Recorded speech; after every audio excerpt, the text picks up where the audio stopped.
So गौतमजींचं मी तुला म्हणत होते की त्यांनी कॅन्डिडची पिक्चर्स त्यांच्या सिलेबसमध्ये घेतली. त्या पिक्चर्सवरनं मला एक छोटासा किस्सा आठवला की त्याच्यामध्ये एक फोटो असा आहे की बँड बारात जी चाललेली असते त्याच्यामध्ये एक असा मोठा भोपूवाली माणसं असतात वाजवणारी.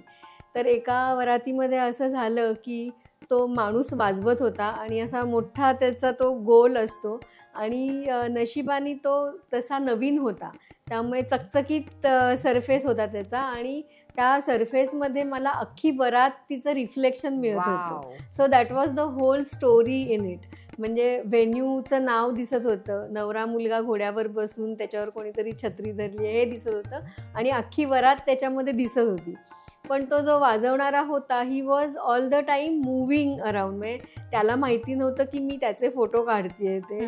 आणि जेव्हा मी त्याच्याजवळ गेले की मला काहीतरी मिळतंय असं जेव्हा मला जाणवलं तेव्हा मी जवळजवळ 35-40 फ्रेम्स त्याच्या शूट केल्या till I got the right angle.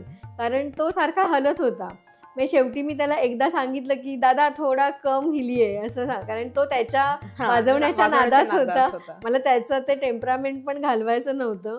पण जेव्हा मला ते पिक्चर मिळालं, that picture was selected for behind the scene कॅटेगरीचं आयकॉनिक पिक्चर म्हणून बेटर फोटोग्राफीच्या मॅगझिनमध्ये ते आलेलं.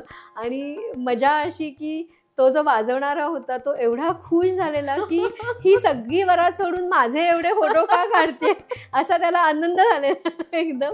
पण मला त्याला एक्सप्लेन करणं शक्य नव्हतं की मी नक्की काय करते ते, कारण फायनल याच्यामध्ये त्याचा चेहरा अगदी रेफरन्सला आहे आणि त्या भोपूमधली ती वरात आहे सगळी. सो असं म्हणजे you need to be very attentive all the time. तुम्हाला ऑब्झर्वंट कधी काय मिळेल ते सांगता येत नाही.